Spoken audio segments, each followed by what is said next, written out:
In the Rialto Unified School District, part of our mission states that we will have high expectation for student achievement. Today on the Bridge Podcast, we welcome the two top students at Wilmer Amina Carter High School for the class of 2023. Please welcome Valedictorian Samantha Venegas, Salutatorian Shekinah Ulloa, and their counselor, Mr. Clark Wilson.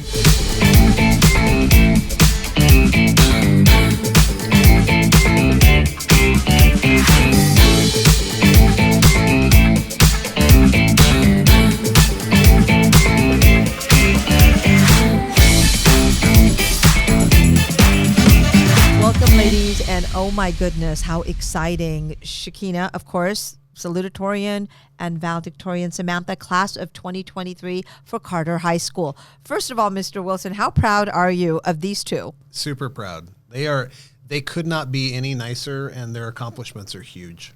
Absolutely. And I was reading up on both of you, Samantha and Shekinah, and I realized it's not just the grades. I mean, we have a 4.90 GPA for the Salutatorian and a 4.95 for the Valedictorian. But along with that, you're very, very well-rounded young ladies. So can you tell me some of the things that you're involved at Carter High School as well?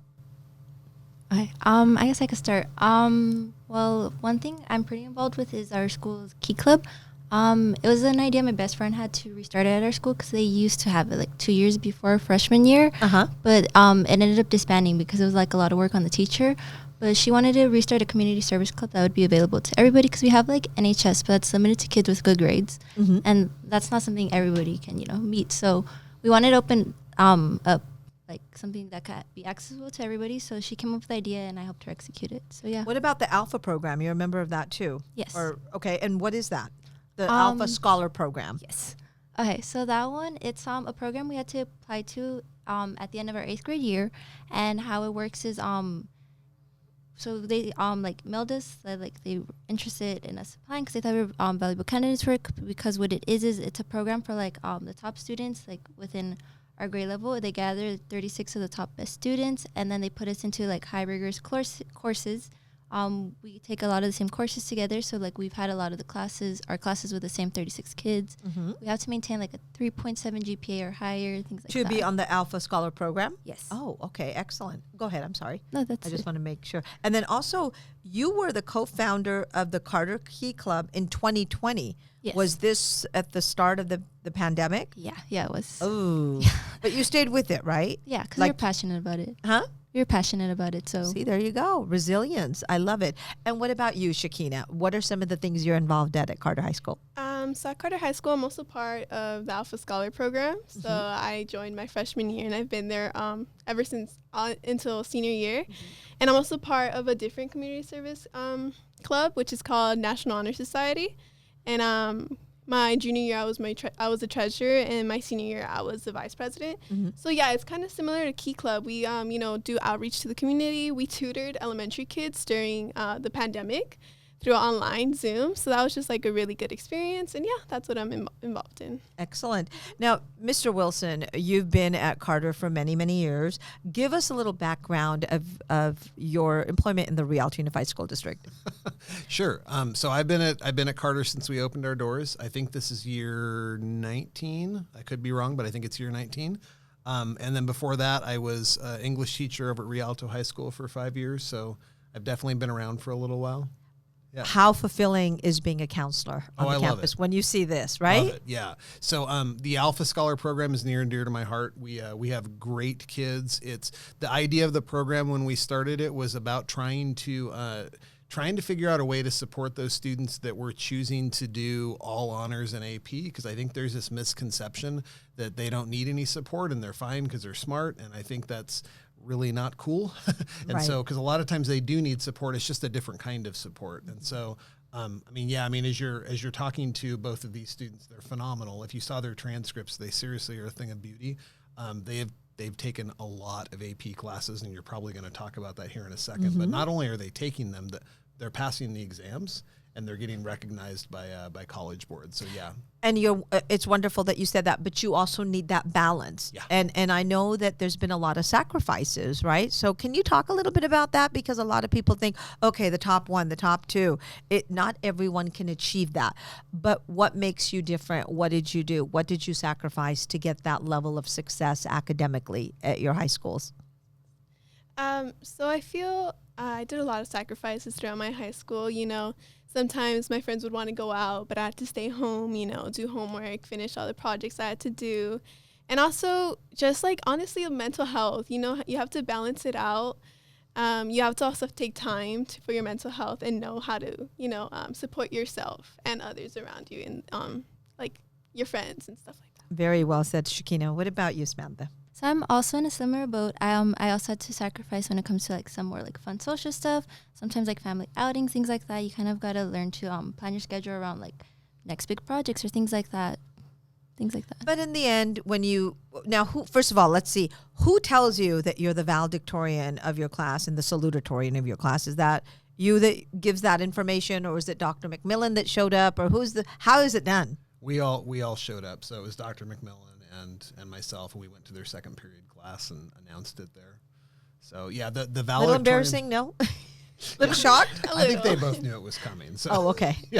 Yeah. So we the valedictorian and salutatorian thing in Rialto is a calculation that we use. So it's not just what it says on the transcript. We can only look at 42 classes, and so part of that process is going through that with the students ahead of time. And so I think when they saw their calculations, they had an idea how this was going to go. I mean, Samantha's calculation is literally as perfect as it can be. That 4.95 is it's fives everywhere. And a 5 means getting an A in an honors or an AP class. So it's 5s in everything. The only 2 classes that we couldn't give her 5s on was PE, and we don't have honors PE. So, and if we did, she would probably get a 5 in it. Would, yeah. Absolutely. I'm glad you mentioned that, Mr. Wilson, because you passed 7 AP exams thus far, including perfect 5s on AP Psychology, Calculus. Wow. AP Scholar with distinction. And you're just, the thing that I love here, and I'm not taking your grades away from you, my goodness, both of you have earned it, but Samantha, the valedictorian of Carter High School, an accomplished artist, placed second in the high school multimedia category at the district art fair. Wow. So you have a little bit of time, and that's your mental stress going down, right? Is that what it, okay. Definitely. I got something right. I'm sitting here with some brainiac, so I'm like, I got to get something. So is that your go-to? Because I was going to ask Shekinah as well. What's your hobby? What's your go-to when you're like, okay, math, calculus, AP, classes, school, grades, it's piling us. What is your go-to thing to say, kumbaya? Yeah, for me, it's definitely art. It's just an easy way to release. For me personally, I made sure every year I had at least one art class because of it. Excellent. Who's your art teacher? Right now, it's Mr. Navarro. Excellent. And what about you? For me, I would have to say dance. So I do teach girls at my local church for dance. And honestly, I love it. It's my passion. I love talking to these girls, mentoring them. And also, I would also have to say that spending time with my family. I'm a big family person. And, growing up with 3 sisters, whenever they come over, I like to just relieve, And now, are you the youngest? I am the youngest. Oh, wow. Yes, what I'm an the accomplishment. How wonderful. Where did you go to middle school and elementary school? For elementary school, I went to Dollahan. And for middle school, I went to Casera. Okay, wonderful. And what about you? For me, for elementary school, I went to Morgan, and then for middle school, I went to Cope. And of course, our lead strategic agent and our superintendent, Dr. Avila, are both attended and graduated from the college that both of you have selected as your first choice. You're both going to be Bruins, Yes. UCLA. Where else were you accepted? So I was also accepted into Cal State Pomona, Cal State Fullerton. I was also accepted to UCI, UCR, UC San Diego, and USC. And why did you choose UCLA? So I was between, for the longest time, I was between USC or UCLA. But just overall, I feel like my community is more at UCLA. I feel like I find myself there more. And what about you, Samantha? As to what school is accepted to? Uh-huh. Okay. She's like, I have a laundry list here, Mrs. Joffrey. What do you want to know? It was Cal State San Bernardino, Cal Poly Pomona, Cal Poly SLO, UC Riverside, UC San Diego, UC Irvine, UC Berkeley, UCLA, and then USC. And you chose UCLA. Yes. Okay, excellent.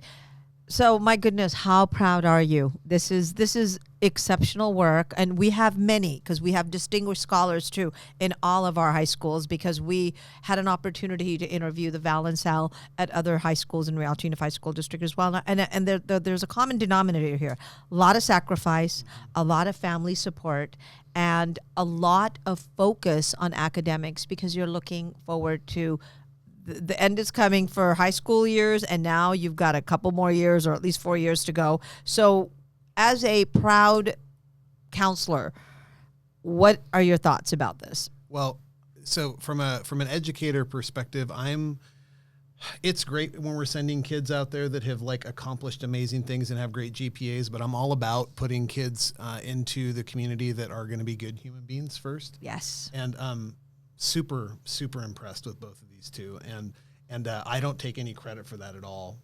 Like they're both solid individuals. I know they're going to go on to do amazing things. Very, very proud. Well, you're a guidance counselor with a great track record, and I know every year when we go to Carter High School, we always see Mr. Wilson standing up there talking about his proud graduates and where they're going to school. So keep up the excellent work. This district is extremely proud of the work that you do. But when I come back to you two, what is your major, and what is something that you want to end up doing? What is your career choice? And if you're undeclared, that's okay as well. So my major is going to be business economics. I hope to get in the financial, realm. I plan to be a financial advisor, hopefully. Mm-hmm. I think I found my love for this, when I was taking AP Stats and AP Econ, because I found I have a passion for this. I actually find it interesting, so that's why I decided to major in that. Excellent. It's going to be a financial advisor. You've got your personal financial advisor right here when you need it. And what about you? I'm planning on majoring, I believe it was biopsychology, and it's because I'm trying to go into medicine. So I'm not sure about specialties right now. I'm kind of between the idea of surgery. I kind of like the idea of anesthesiology, and then being a medical examiner. Excellent. So medical field, the financial business field, we're in good hands in the Rialto Unified School District, and our future looks bright, right? And so I want to end it with this. Who is your role model? Do you each have a role model or someone that you really look up to? I would have to say my role model is my dad. What's his name? His name is Jose. Okay. And he has sacrificed so much, coming from Mexico, starting a new life. I really look up to that, because even though we didn't have the best beginnings, he still made sure everything was the best for his daughters. Oh, how wonderful. Great. I'll cry now. That's so awesome. And give your father a shout out. What's his full name? His full name's Jose Ulloa. Okay. Excellent. Okay. My role model is definitely my mother, Martha Venegas. She's just amazing. She's an amazing mother. She's an amazing person.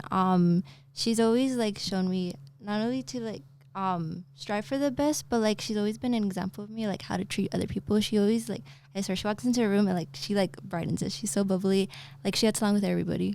Oh, wonderful. I'm sorry. I have a bad relationship today with the truth. I told you that was going to be your last question. I have one more. If you can look in the camera, or look at me, or look at whoever, and just talk a little bit about the person who might be sitting there in elementary school, whether it's at Morgan, whether it's at Dollahan, and I know that Mr. Wilson knows where I'm going with this. What would you tell that student who might want to be like Shekinah, or might have the same goals as Samantha? What would you tell that young scholar? So I would tell that young scholar to never give up. Times are going to be difficult. You might want to give up. You might want to say, you know what, I'm done. I'm over all of this. But just know you're going to get there. You're going to get there, and it's all going to be worth it. So that's what I would have to say to them. Okay. I think I would say to just keep trying your best. Some days are going to be harder than others, and your best may not be as best as you want it to be, but something's better than nothing. So just keep putting in the work and keep trying your best. Wow, this is great advice. Thank you. So much wisdom from such young scholars in our district. I appreciate you, Mr. Wilson. I know in May it's very tough to have you over here, and you made the schedule, you made the opportunity, and calendarized us, so I appreciate that. And thank you, young ladies. I appreciate you, and we look forward to seeing you in graduation. Of course. Thank you so much for being here. Thank you for having us. Of course. And I want to thank you for joining us on the Bridge Podcast. Until next time, I'm Saida Joffrey. We'll see you soon.